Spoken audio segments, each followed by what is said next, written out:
예수를 믿는 기독교인들에게 있어서 오늘 말씀의 제목을 부활과 생명 되신 예수님이라고 했는데, 결국 우리 기독교 신앙은 이 부활이라고 하는 것과 또 생명이라고 하는 이 진리가 핵심이 되겠습니다. 예수님이 말씀하셨듯이 성경에서 영생을 얻는 줄 알고 성경을 상고하거니와 이 성경이 곧 내게 대하여 증거하는 것이니라. 빌립도 친구 나다나엘에게 전도를 하면서 율법의 모세가 말하고 여러 선지자들이 말한 그 일을 우리가 만났는데 나사렛 예수다. 구약은 율법서, 창세기, 출애굽기, 레위기, 민수기, 신명기 5권을 율법, 모세를 통해서 주신 율법서라고 하죠. 그리고 그 후에 있는 모든 구약 39권의 모든 말씀이 이렇게 선지자들을 통하여 주신 예언의 말씀이고 모세를 통해서 주신 모세오경의 율법서입니다. 그런데 그것이 다 훗날에 이 세상에 오실 예수님께 대한 증거요, 곧 오실 예수님이 어떤 분이시고 무엇을 하실 것이며 거기에 대한 말씀인데, 그것을 설명을 하다가 보면 이런저런 예표로, 그래서 구약은 신약에 예수님이 오셔서 실현하실 예수님께 대한 것의 모형이라고 그랬습니다. 마치 실체가 있으면 거기에 그림자가 있는데 그림자를 보고 저것이 어떤 실체다 하는 것을 알게 되지만 그러나 실체는 아니지 않습니까? 똑같은 그림자가 생기지만은. 그래서 구약의 모든 것들은 그렇게 모형으로, 예표로, 모든 의식, 그런 것들이 다 예수님을 모형으로 한 것이라고 성경은 말씀하고 사도들이 그렇게 가르쳤습니다. 그러나 우리가 부활절을 맞으면서 다른 나라는 내가 모르지만은 우리 한국의 교회, 한국의 그리스도인들의 이 신앙에 대해서는 내가 같은 한국에 살고 있고 늘 보고 듣고 하니까 어느 정도는 잘 알지 않겠습니까? 그래서 한국의 기독교인들이 이 부활절과 관련해서 보면은 개인의 신앙과 또 갖고 있는 진리의 지식 정도에 따라서 차이는 있지만은 많은 경우가 부활절, 예수님이 부활하신 날을 기념하는, 그래서 교회에서 절기로 지키는 날. 그래서 매년 있는 부활절이고 보면 이때 되면은 부활주일 전 주간을 고난주간이라고 했고, 그리고 그 주간 끝나면서 맞는 주일을 부활주일이라 했습니다. 그래서 교회에서는 다음 주일은 부활주일로 지킵니다 라는 광고가 내어지고 사람들은 올해도 부활절을 맞았구나. 그래서 부활절을 맞음에 대해서 또 감사의 헌금을 또 하고, 그래서 우리 표현대로 그거 이상도 아니고 그거 이하도 아닌 매년 그맘때가 되면은 모든 교회들이 지키는 그 부활절, 그렇게 알고 그렇게 지키면서 1년, 2년, 아니 평생을 예수 믿었다면 그래서 그런 정도로 교회 생활을 하다가 마치는 이런 경우가 많이 있구나 하는 것을 보게 됩니다.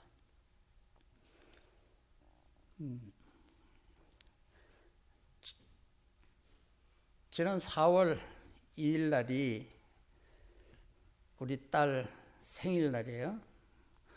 그래서 통화를 매일 하니까 통화를 하면서 야, 네 생일이다.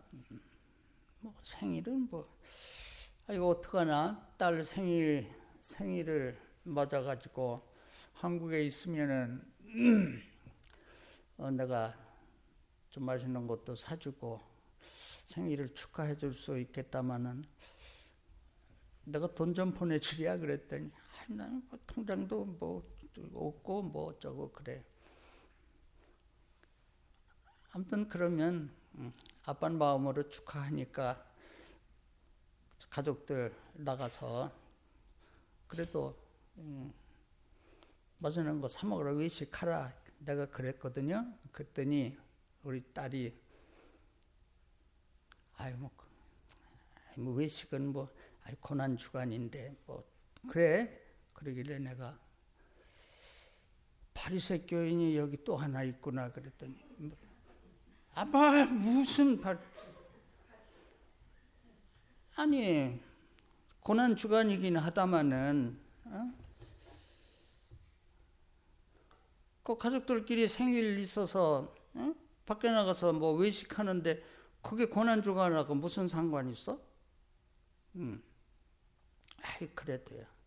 그러니까 바리새인이라고 하는 거야. 그 외식으로. 언제 하나님이 아빠가 매일 성경을 읽어도 고난 주간에는 외식도 하지 말아라 하는 데는 난 아직 읽어본 적이 없어. 하긴 목사님들 중에도 그런 분이 있어요. 외식 금하고 또 식사가 될 때 고기를 먹자고 하면 고난 주간인데, 아니 고난 주간에는 뭐 주님이 고기 먹으면 안 된다고 말씀을 하신 적이 없는데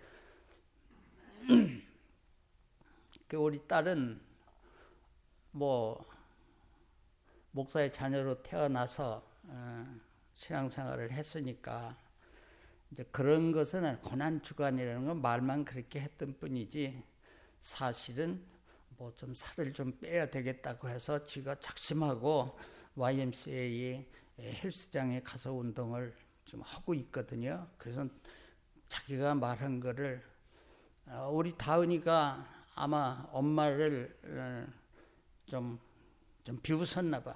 뭐 엄마 뭐 말만 그렇게 하지 뭐 맨날 뭐 한번 좀 보여줘 보라고. 그래서 작심을 하고 이제 운동을 하던 중이라 이제 말 끝에 그렇게 나왔는데, 지금 말씀드린 대로 한국의 많은 기독교인들은 해마다 이맘때면 겪게 되는 부활주일 이 정도로만 알고 있지. 그럼 우리 교회만 해도 오늘을 부활주일로 지키는, 거기에 다른 주일보다 어떤 의미를 생각하고 부활에 대한 그런 신앙을 되새겨보는, 그래서 여러분들 마음속을 나는 알 수가 없습니다마는 그저 할 수만 있으면은 매년 우리가 맞이하는 것이지만은, 그리고 우리는 교회력이 여러 가지가 있지 않습니까?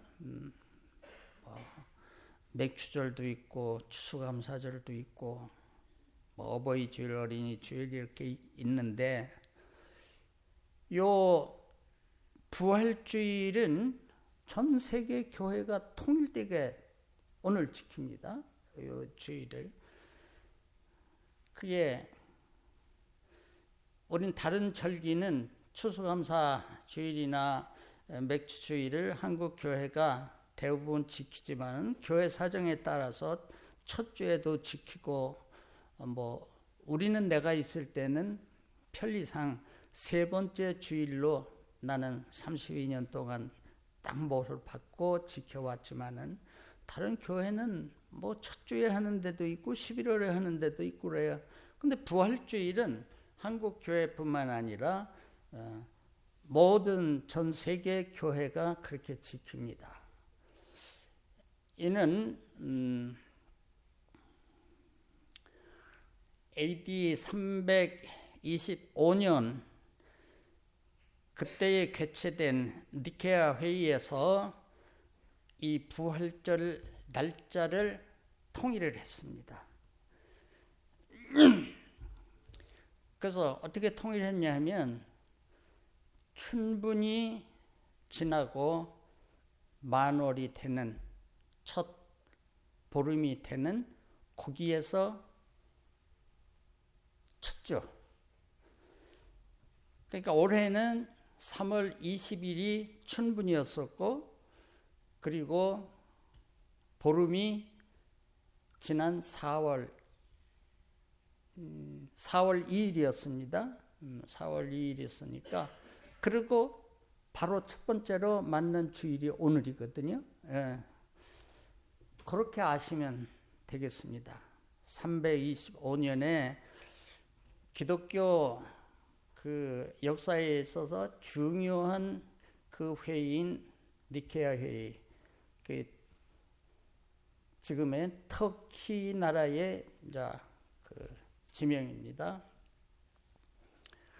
그때 중요한 그런 것들이 결의가 됐는데, 제일 중요한 게 삼위일체에 대한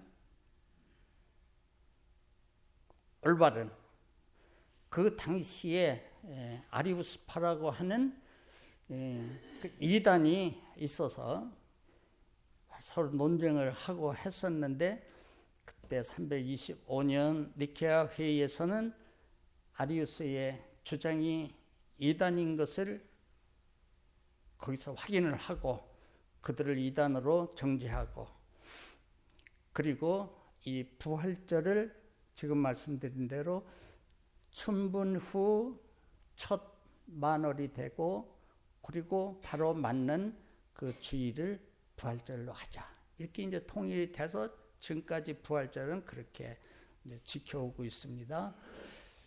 우리의 신앙 고백도 그때의 니케아 회의 325년, 그리고 AD 381년 한 50년 후에 또 기독교 중요한 회의가 콘스탄티노폴리스, 그 회의에서 보다 더 구체적으로 니케아 회의에서 결의된 그 내용과 더불어서 더 구체적이고 더 자세한, 그래서 우리가 예배 때에 신앙 고백을 하는 이 사도신경이 이제 그 내용을 간단하게 좀 더 요약한 겁니다. 그 가톨릭에서는 미사 때에 콘스탄티노폴리스 니케아, 외국말이라 잘 안 돼. 콘스탄티노폴리스 그 신경을 가지고 미사 때에 그들은 우리의 그 사도신경 하듯 그래 합니다. 만일에 그 전문을 우리가 한다면 아마 그 좀 젊은 사람들이야 뭐 외우면은 되겠지만은, 그거 문장이 길고 그러면은 그렇게 하기가 어렵지 않습니까? 그러니까 요점만 그렇게 해서 우리가 지금 예배 때에 하는 신앙 고백 그거를 하고 있는데, 그때의 그 니케아 회의에서 된 것과 그 후에 결의된 그 내용들은 지금 우리가 예배 때에 사용하는 그 사도신경을 보다 더 세밀하게 구체적으로 설명을 한 그 내용이라고 보면 되겠습니다. 어찌됐거나 이제 우리가 부활주의를 맞게 되는데, 기독교 역사에 있어서 부활 자체를 부정하는 사람들이 있었고, 지금도 교회 안 다니는 사람들에게는 사람이 한 번 나서 죽으면 그것으로 끝나는 것이지 어떻게 사람이 다시 살 수 있겠느냐 하는 질문이 이제 있게 됩니다. 그런데 이것은 지금만 아니라 예수님 부활하신 그 후에도 끊임없이 사람이 사는 곳에는 부활의 얘기가 나오면 어떻게 사람이 죽었다가 다시 살 수 있겠느냐 반문하면서 그것은 거짓이다 라는 그런 사람들이 2000년 전이나 지금이나 앞으로도 그런 사람들은 계속 있을 것입니다. 그러면 우리가 예수님의 부활이 역사적으로 사실이냐 아니냐는 지금 짧은 시간에 다 설명할 수는 없고, 그러나 그냥 일반적으로 우리의 인간이 갖고 있는 상식선에서만 본다 할지라도 그렇게 알지도 못하고 부활이라는 것은 있을 수 없다라고 부인해버리는 이런 사람들은 생각이 사실은 모자란 사람들이고, 왜 그러냐? 예수의 부활을 믿고 곧 예수를 하나님의 아들이라고 그 믿는 신앙을 가진 사람들이 지구상에 얼마나 되겠습니까? 가톨릭을 포함해서죠. 가톨릭도 예수를 구주로 믿으니까 수십억의 사람들이 예수의 부활을 믿고 그 신앙을 고백하고 그것을 전하고 하잖아요.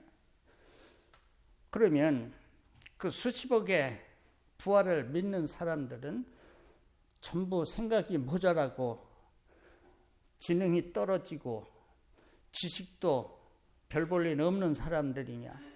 그렇지 않아요. 한 나라의 대통령도 있고 또 어느 분야의 최고의 그 권위를 가진 그런 지식인들도 많고, 뭐 예술, 문화, 과학 어느 분야에서든지 부활을 믿고 예수가 부활하셨다고 하는 사실을 믿는 사람들의 숫자는 이렇게 수십억의 사람들이 된다면, 그러면 그걸 어떻게 한마디로 죽은 사람이 다시 살 수는 없는 일이야 하고 어떻게 부인을 하겠습니까? 그리고 더 우스꽝스러운 그 경우는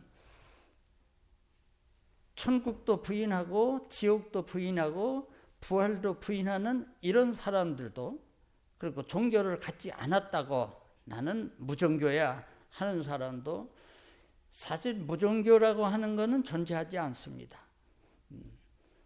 이런 뭐 기독교나 불교나 어느 종파를 믿지 않는 데는 뜻이기는 하지만은, 그러나 결국 자기가 자기를 믿는 하나의 그런 종교를 인간은 가지고 있어서 사람으로 태어난 한 어떤 형태로든지 종교를 다 가지고 있다. 그 종교가 어떤 것인지는 종파마다 다 이제 다른 것인데, 그런데 나는 무종교라고 하는, 천국과 지옥을 나는 믿지 않는다고 하는 사람들도 지인이나 뭐 가족이나 이런 사람들의 그 죽음 앞에서 고인의 명복을 빕니다. 그러거든요. 그거는 말이 성립이 안 돼요. 명복을 빈다는 것은 죽음 이후에 사후에 그거를 전제로 하고 하는 말이기 때문에 고인의 명복을 빕니다 하는 말 속에는 이미 자기는 안 믿는다고 했지만은 벌써 사후의 세계가 그 잠재 속에 있었다는 거예요. 그래서 인간은 종교적 동물이다. 다른 어떤 그 동물들은 이성도 없고 종교는 더더군다나 없지만은 우리가 암만 야만인이라고 칭하는 사람 민족이라 할지라도 인간으로 존재하는 한 거기에는 어떤 형태로든지 종교가 존재하고 있음을 우리가 보게 됩니다. 그래서 부활을 역사적으로 부인하는 사람들이 있는가 하면은 역사적으로 예수가 죽었다가 3일 만에 다시 부활했다는 그 증거는 수도 없이 많기 때문에 부정할 수 없어서 그거는 인정을 하지만은 그 부활에 대해서 성경이 말하는 부활의 진리가 아니라 나름대로 자기의 그 생각에서 말하는 그런 그 부활을 말하는 사람들이 있어요. 그러니까 예수의 역사적 부활은 인정은 하지만은 성경이 말하는 그 부활과는 내용이 전혀 다른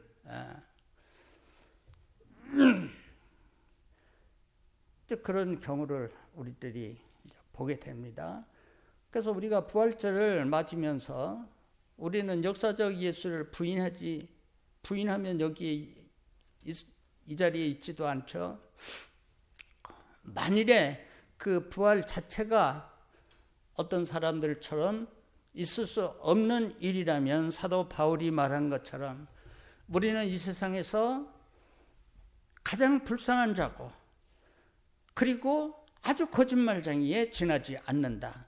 왜 그러냐면 사도 바울 자신도 이를 위하여서 이 부활의 복음을 전하는 것을 위하여서 모든 것 다 잃어버리고 다 포기하고 그렇게 그 고난을 당하다가 마치면은 그것 때문에 목 잘려 순교까지 당하고 역사 속에 수많은 순교자들이 그것 때문에 하나밖에 없는 그 생명을 잃었는데 만약에 있지도 않은 그 부활 때문에 그랬다면 그게 얼마나 불쌍한 일인가?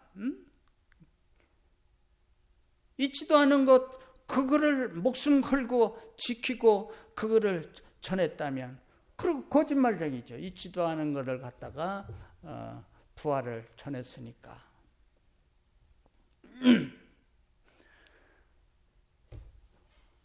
그래서 우리는 그거는 부정하지 않지만은 후자의 경우처럼 역사적 예수의 부활을 인정하는 그것으로만 머무르면 매년 돌아오는 부활절에 부활절 찬송이나 부르고 거기에 따른 헌금이나 드리고 오늘 우리 교회도 계란 삶았나요?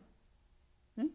어김없이 거의 모든 교회가 계란을 삶아서 나누어 주고 그게 뭐냐면 계란에서 병아리가 나오듯이 부활이라는 것은 근데 이것도 엄격히 따지면은 이거 안 되는 일이야. 맞지 않는 설명이야. 계란을 갖고 부활을 설명하려면 고른 계란에서 병아리가 나와야 되네. 그래야 우리가 말하는 부활하고 맞는 말이에요. 그런데 고른 계란이 병아리가 나올 수 있나요? 계란을 했을 때 살아있는 거야 그게. 산 계란에서 산 병아리가 나오는데 그러나 어찌됐거나 이 부활을 좀 쉽게 이해하기 쉽게 설명을 하려다 보니까 그런 이런저런 비유들이 나오고 어느 교회에서는요 번데기에서 그 나비가 나오잖아요. 애벌레가 번데기 되고, 번데기가 애벌레 되고, 애벌레에서 그렇게 되나? 아무튼 그 나비가 되기 과정을 그거를 부활에 적용시켜서 설명을 하느라고 아마 이벤트 성으로다가 나비 모양의 배지를 사람들에게 나눠주고 부착하게 했던 모양이야. 이걸 가지고 못된 놈들이 트집을 잡아갖고 우리 교회 목사는 이단 사상을 가졌다. 그러면서 이제 그거를 증거로 제시를 한 거예요. 예? 제시를 해가지고 아주 교회가 아주 시끄럽고 그래서 그 목사는 부활에 대한 것을 좀 이해를 돕기 위해서 생각한 것이 이제 그걸 가지고 했는데 그게 악한 자들에게는 트집 잡을 수 있는 그것이 되어서 아주 곤욕을 치른 이런 일들이 이제 있었습니다. 그래서 부활절에 계란을 먹음으로 부활주의를 지나고 하는 이런 것들은 성경이 말하는 부활과는 아무 상관도 없는 그런 일들이에요. 그래서 우리는 본질과 다른 본질은 별개로 놔두고 나타나는 현상을 가지고 그걸 가지고 또 이렇게 설명하고 저렇게 설명하고 거기서 교훈을 얻고 하는 이런 그 가운데에서 우리는 올해에도 부활절을 맞으면서 성경이 말하는 부활이 그 진리가 무엇인가, 그리고 그것을 실제로 보여주신 예수님을 통하여서 이게 부활이라구나. 예수님 당시에도 부활에 대한 논쟁이 있었어요. 그래서 바리새파도 있고 사두개파도 있고 이제 여러 종파가 있었는데 같은 하나님을 믿는 종파임에도 불구하고 영과 부활을 믿지 아니하는 종파가 있었는가 하면은 그건 그거대로 다 인정을 하는 종파가 있었단 말이죠. 대표적으로 사두개파와 바리새파는 그렇게 이제 갈라집니다. 그런데도 사두개파에서 제사장이 나오고, 물론 정치적인 어용 제사장이지만은 우리는 모든 본질을, 인간에 대한 본질도, 부활에 대한 본질도, 그것도 우리는 성경에서 답을 찾고 성경이 말씀하는 그 부활을 믿고 그 신앙을 가질 때에 그때 이제 비로소 우리는 예수님 부활은 나의 부활이 되고 죽어도 살겠고, 주님이 오늘 말씀하신 죽어도 살겠고, 나를 믿는 자는 죽어도 살겠고, 육신은 죽어서 땅에 묻히면, 요즘은 화장하면 한 줌의 채로 변해서 뿌려버리면 흔적도 없어지지만, 그러나 다시 예수 그리스도 재림하시고 그때가 되면은 그리스도 예수 안에서 먼저 죽은 자들이 먼저 일어나고, 그때까지 살아있는 그 세상에 살아남은 모든 사람들, 믿는 사람들은 호련히 변화될 것이다. 그래, 결단코 살아남은 자도 그리스도 안에서 먼저 죽은 자들보다 먼저 될 수는 없다. 그리스도 안에서 죽은 자들이 먼저 일어난다고 그랬습니다.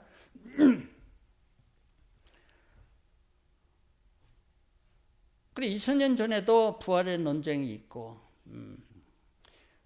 그래서 부활에 대해서 의문을 갖는 사람들이 예수님에게 또 물었습니다. 모세의 율법에 보면 그 형이 후사가 없이 죽으면 그 동생이 형수와 살아서 형을 위하여 후사를 세우라고 이렇게 했다. 그 모세 율법에 있습니다. 근데 그거 어겼다가 그 죽은 사람이 있습니다. 누구요? 오난. 예? 자기가 낳았어도 자기 자식이 되지 않는다고 하는 그 잘못된 생각 때문에 하나님의 명령을 어겼다가 오나는 죽임을 당했습니다. 하나님이 모세에게 주신 그 법인데 그걸 가지고 그러면 7 형제가 다 그런 것을 겪었습니다. 형이 후사가 없이 죽었습니다. 둘째가 후사를 이으려고 했는데 그도 또 죽었습니다. 그러니까 7 형제가 한 여자를 데리고 적어도 보이는 대로는 다 아내로 맞아서 이제 살았다는 얘기인데 그러면 부활이 된다면 그 누구 아내입니까? 여자는 하나인데 남자는 7명이나 돼서 하나님 말씀 율법을 지키기 위해서 그렇게 했다고는 하지만은 아무튼 천국에서 부활이 있다면은 여자 하나고 남자는 7명인데 누구의 아내입니까? 그 예수님이 너희가 성경도 하나님의 능력도 오해하였도다. 그래 오해하고 무지하면은 이제 그런 논리가 나올 수밖에 없습니다. 그런 어리석은 질문이. 부활의 세계 저 천국에서는 이 땅 위에서는 시집가고 장가가고 자녀를 낳는 일이 있다마는 그러나 부활의 저 세상에서는 아예 이 세상과는 다른 세상이다. 그래서 부활할 기에 합당한 사람들 이런 사람들은 천사와 동등으로 그러니까 이 세상의 그런 이론으로 저 세상을 생각하면은 너희들처럼 그런 오해가 생기고 잘못된 그런 생각이 날 수밖에 없다. 그러니까 우리는 이러한 그 2000년 전에도 있었던 일이고 해서 부활에 대한 것도 우리는 성경을 통하여서 성경이 말씀하는 주를 믿으면 부활한다는 그것이 무엇인가를 배워야 되는데 서두에서 말씀드렸듯이 별로 거기에 그렇게 진지하게 하는 그런 것들이 내가 잘못 봤는지는 모르지만은 그래서 사도들 시대에도 사도행전 기자는 누가는 사도행전 17장에 그런 말을 했습니다. 베레아 사람들은 데살로니가 사람들보다 더 신사적이어서 말씀을 간절히 받고 그뿐만 아니라 이것이 그러한가 하고 매일 성경을 상고하므로 그 중에 믿는 사람들이 많았고 헬라의 귀부인과 남자들도 적지 아니하였더라. 이렇게 사도행전 17장에 기록하고 있거든요. 그러니까 말씀을 간절히 받았다. 이거 주목해야 돼요. 우리가 교회 나와서 1시간 남짓 예배를 드리며 하나님의 말씀을 듣는데 정말 간절히 그 말씀을 듣는 사람이 신자가 많은 교회이든 적은 교회이든 얼마나 될까?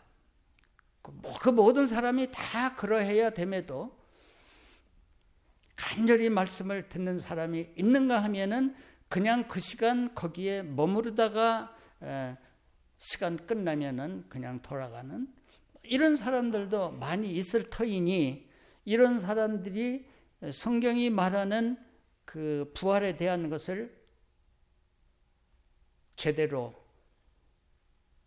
깨달을 수가 없을 것이고 그러면은 그냥 바세바처럼 유전을 지키고 절기를 지키고 오늘날에는 이런 일들이 비일비재해서 사도 바울이 그렇게 경계하고 지키지 말라고 하는 그것들을 굳이 오늘날 현대의 목사님들은 길을 쓰고 그거를 지키거든요. 우리 교단지 성결지에 이렇게 보면은 어느 때 보면은 각 교회에서의 그달에 우리는 이런 거를 중점으로 해서 한다고 하는 게 거기 광고로다 전면 광고로다가 나와요. 내가 한번 세어봤더니 한 30% 이상이 월삭 예배라는 것이 있어요. 월삭은 매달 첫날을 말하는 거 아니겠습니까? 네.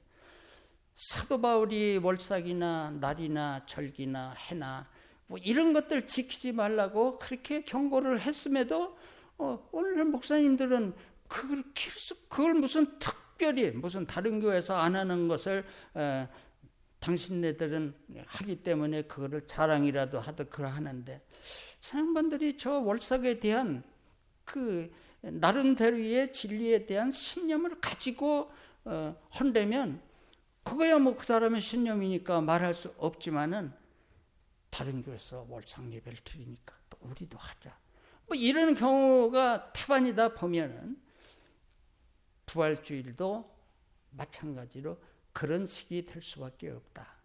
그러니까 우리 교회 여러분들은 집에서나 또 교회 와서 말씀을 들을 때나 간절히 말씀을 듣고, 또 그것으로 그치지 말고 나름대로 성경을 읽으면서 그 말씀이 그러한가 하고 상고를 함으로 이 부활에 대한 것을 확실하게 여러분들이 깨닫고, 성경이 말하는 예수 그리스도를 통하여서 우리들에게 그 증거해 주신 그 부활이라는 것은 이것이로구나 하는 참 부활의 신앙을 여러분들이 오늘을 통해서라도, 이 시간을 통해서라도 그 신앙을 확고하게 소유하시기를 정말 간절한 그 마음입니다. 그 신앙을 가졌기 때문에 초대교회의 신자들이 그 엄청난 고난을, 박해를 받으면서도 그 안에서도 기뻐하고 감사하면서 현실을 극복할 수 있었던 이유는 다른 데 있지 않습니다. 바로 그 부활신앙을 그들이 가졌기 때문에, 제자들의 경우를 봐도 오순절 이후에 성령이 오심과 더불어 그 부활의 신앙을 그분들이 가졌을 때에 그 이전에 그 신앙을 갖기 이전의 제자들과는 전혀 다른 모습이지 않았습니까? 그 이전에 얼마나 나약하고 비겁하고 큰 소리치고 장담했지만은 하루도 못 가서 예수를 부인하는 베드로의 경우나, 겟세마네 동산에서 밤새워 기도를 했지만은 군병들 오니까는 다 뿔뿔이 제살길 찾아서 도망갔던 그 나약했던 제자들이 예수 그리스도의 부활을 목격함과 동시에 성령의 오심으로 그 신앙을 가졌을 때 그들은 이전에 나약한 사도들이 아니었고, 사도들은 우리는 이거 뭐 하나님의 사도들이니까 당연히 그 정도는 돼야죠.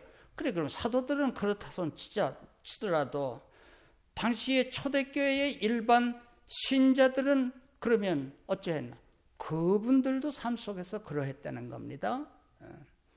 그러니까 우리가 교회 생활, 신앙 생활 한다고 하는 것이 어느 일면을 가지고 저 사람은 교회에 충성을 한다, 교회에 일꾼이 된다, 아니요. 정말 그런 바른 신앙을 가진 사람이냐 아니냐가 사실은 더 살펴봐야 되는 것인데, 시간도 됐네. 그래서 부활과 그는 참 생명과 이제 연결이 되는 겁니다. 그러니까 우리는 생명하면은 보이는 이 세상에 태어나서 얼마간 그가 살 만큼 살면은 없어지는, 그것도 생명이니까, 육신의 생명. 비단 인간뿐만 아니라 동물들에게도 생명이 있고 또 초목들에게도 생명이 있습니다. 그래서 우리 세상에서는 그 생명을 표현할 때에 그런 의미로서 말하지만은, 성경은 생명에 대해서 그렇게 두 가지로 분류해서 말해요. 보이는 생물학적인 생물, 그 생명과 하나님의 생명. 여기 예수님이 말씀하셨죠. 나는 부활이요 생명이다. 그래서 사도 요한도 생명의 말씀에 관해서 많이 말씀을 했고, 그래서 구별을 하자면 생명의 단어를 두 가지로 표현하는데, 하나는 비오스, 그거는 지금 말한 대로 생물학적 그 생명을 일컫는, 인간에게 적용한다면 호구지책의 삶을 살아가는, 태어났으니까 먹고 살기 위해서 또 이런 일도 하고 저런 일도 하고 그렇게 그럭저럭 살다가 또 생을 마치게 되는 그런 종류의 그 생명은 비오스로 표현되고, 그러나 또 다른 생명은 내가 온 것은 양들로 하여금 생명을 얻게 하고 더 풍성하게 얻게 하기 위함이다라고 하셨을 때 그 생명은 조에, 그는 영원한 생명이고 그리스도 안에 있는 생명이고 그것은 부활의 생명입니다. 다시 죽을 수도 없고 죽지도 아니하는. 그러니까 생명에 관해서도 우리는 성경이 가르치는 그 진리를 바로 배울 때에 바로 이 생명을 주시기 위해서 하나님의 아들 예수께서 오셔서 그 고난 당하시고 죽으셨구나. 그냥 감성적으로 그 좋으신 분이 이 세상에 오셔서 좋은 일만 하시고 억울하게 십자가에 달려서 죽으셨다. 그리고 인간은 감성을 가졌기 때문에 남의 그런 불행한 일을 보면 뭐 눈물도 나고 그 측은한 마음이 들지 않습니까? 그것이 그 차원을 넘어서 예수가 오셔서 그런 고난 당하신 것은 바로 이 영원한 생명, 참 생명을 주시기 위해서 오신 것이고, 우리가 이 신앙을 가지면, 그리스도 안에서의 삶을 산다면 우리는 이 영원한 그 생명을 가진 자로서의 삶이요, 부활의 자녀요, 하나님의 자녀로서 이 세상에도 살고 승리의 삶을 살고, 비록 육신은 죽어도 다시 그리스도 안에서 약속하신 대로 부활하여 천사와 동등이라고 했으니, 천사처럼 그 부활과 관련해서 별의별 그 질문들이 다 쏟아져 나와요. 그러면 사람이 젊을 때도 죽고 아주 호백발돼서 또 죽는데, 그러면 저 천국에서 부활되면은 그 모습은 어떤 모습이겠는가? 그것도 좀 궁금하긴 궁금해. 그대로 죽을 때의 그 모습으로 한다면, 청년 때에 죽은 사람은 천국에서도 부활되면은 청년의 모습일 테고, 아주 호백발 할머니라면, 이빨 빠진 할머니 오래 살다가 죽으셨다면 천국에서도 그런 할머니로 태어난, 그건 뭐 나도 확인을 못했으니까. 그 신학교 때 우리 영암 김웅조 목사님한테 성경에 탁월하고, 우리 한국 교회에서는 뭐 교단을 가리지 않고 훌륭하신 분이니까, 직구준 신학생이 그 질문을 했더니 그 목사님은 그래요. 아마도 나도 뭐 하기는 못했지만은 아마 내 생각에는 예수님의 그때의 모습, 33살에 돌아가셨으니까 그 모습이 아닐까 한다. 그래서 그럴 수도 있겠다 했습니다. 그러나 아무튼 우리의 상상을 초월한 천사와 같다고 했으니, 동등이라고 했으니 아름다운 모습으로 부활할 것이고, 우리 이 세상에 살면서 각기 처해 있는 환경은 다르지만은 이 소망이 있으니까, 이 신앙이 있으니까 범사에 감사하면서 하나님 앞에 기뻐하며 승리하는 삶을, 올해도 부활주의를 맞으면서 우리 믿음의 식구들이 그렇게 살기를 바라는 마음으로 오늘 말씀을 전하게 되었습니다.